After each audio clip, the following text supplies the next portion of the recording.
표적 항암 약물 허가 치료 특약에 대해서 제가 정확하게 다시 한번 약관 내용을 또 설명을 드릴게요. 아까는 항암 치료에 대한 정의였지만 이거 표적 항암은 조금 더 까다로워요. 보시면은 특약에 있어서 표적 항암 약물 허가 치료는 항암 약물 치료 중 전문의 자격을 가진 자가 피보험자의 암, 기타 피부암, 갑상선암의 치료를 목적으로 1항에서 정한 표적 항암제를 안전성, 유효성 범위 내에서 투여하는 치료를 말합니다라고 해요. 그러니까 안전성, 유효성 이게 뭐냐? 그 밑에 나온 내용을 보시면은 안전성과 유효성의 인정 범위는 식약처에서 허가된 효능 효과 범위 내로 사용된 경우 또는 식약처에서 허가된 효능 효과 범위는 아니지만 암질환심의위원회를 거쳐 건강보험심사평가원이 승인한 요법으로 사용된 경우에만 보험금을 준다는 거예요. 1번 식약처에서 허가된 효능효과 범위 내로 사용된 경우를 우리는 온 라벨이라고 하고 효능효과 범위 외의 사용은 우리는 오프 라벨이라고 부르거든요. 이 내용을 충족해야지만 보험금을 지급을 하는 거예요. 예를 들어서 대학병원에서 뭐 표적항암이라고 해서 막 치료를 받았는데 온 라벨, 오프 라벨에 해당이 되지 않으면은 보험금은 지급이 안 될 수도 있어요. 그래서 여기에 가입이 됐다라고 해서 무조건 뭐 표적항암을 했다라고 해서 보험금 다 나온다고 말씀하시면 안 되고 요 약관 기준에 인정한 대로 인정을 받아야지만 보험금을 받을 수 있다. 이렇게 설명을 해주셔야 됩니다. 그리고 요게 이제 꿈의 치료라고 부르는 건데 이것도 되게 어렵거든요. 보시면 특정 면역 항암 약물 허가 치료예요. 약관 내용을 보시면은 식약처에서 일단은 인정이 되어야 되고요. 분류번호 421번 항악성 종양제로 또 해당이 돼야 돼요. 그리고 종양의 성장, 진행 및 확산 직접 관여하여 특정한 분자의 기능을 방해함으로써 암세포의 성장과 확산을 억제하는 치료여야만 이게 가능한데 보시면은 약관이 조금 다를 수 있지만 대표적으로 면역 관문 억제제가 있고요. 항체 약물 중합체가 있고 카티라는 치료가 있어요. 이 내용도 저희가 이거 이렇게 약관에 명시되어 있지만 정확하게 그래도 대충이라도 알아야 우리 소비자들한테 설명을 드릴 수 있잖아요. 면역 관문 억제제가 뭐냐면은 우리 그 암세포가 우리 몸에 들어오면은 면역세포가 막 활성화를 시킨 다음에 암세포를 잡아먹거든요. 근데 암세포가 이게 잘 안 죽는 이유가 이 면역세포를 막 속여요.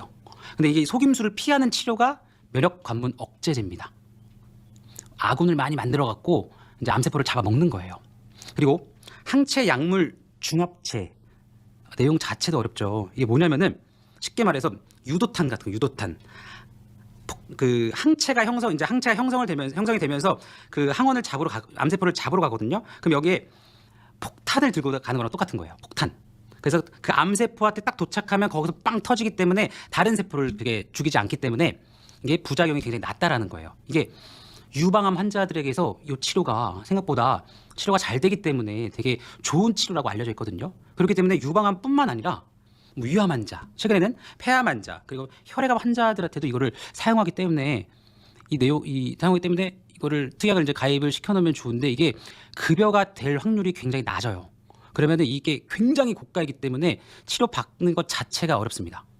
그리고 마지막에 이 카티 치료가 제일 대박인데 우리 몸에 있는 면역 세포를 꺼내요. 꺼낸 다음에 이걸 막 어떻게 뭐 개조를 해갖고 뭐 슈퍼맨 같은 로봇캅처럼 만든 다음에 우리 몸에 다시 넣습니다. 그럼 이게 어떻게 되겠죠? 암세포를 다 이제 물리치는 거예요. 근데 이 카티 치료가 급여로 인정받는 것 자체가 굉장히 어렵거든요. 그리고 이게 실제 얼마 정도가 되냐면은 3억에서 뭐 5억 사이라는 얘기도 있고 그 인터넷 포털 보면은 3억이 좀 넘어가는 것 같더라고요. 아직 건강보험 그 급여 처리가 되면 조금 낮을 수도 있는데 인정받는 기준이 너무 까다롭기 때문에 이 카티 치료를 시행하는 것 자체가 금액이 너무 커요. 너무. 그래서 이런 담보로 우리가 미리미리 준비를 하지 않으면은 돈이 없어서 치료를 받지 못하는 상황이 발생할 수 있을 것 같아요.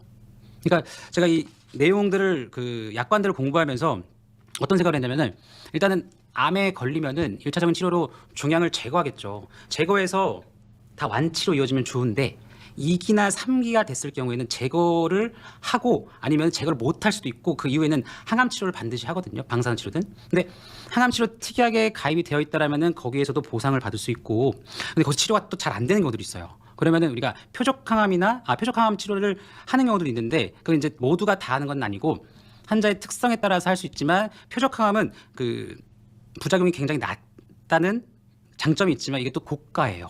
만약에 표적 항암 치료에 특약에 가입이 되어 있다라고 한다면은 거기서도 보장을 받을 수 있고 이런저런 치료를 다 했는데도 불구하고 치료가 잘 안 되는 경우에는 이런 치료도 하는 걸로 알고 있거든요.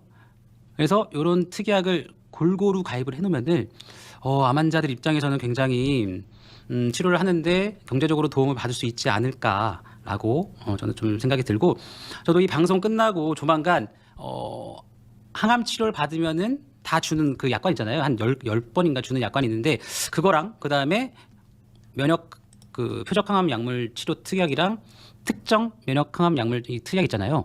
이거를 가입할 예정입니다.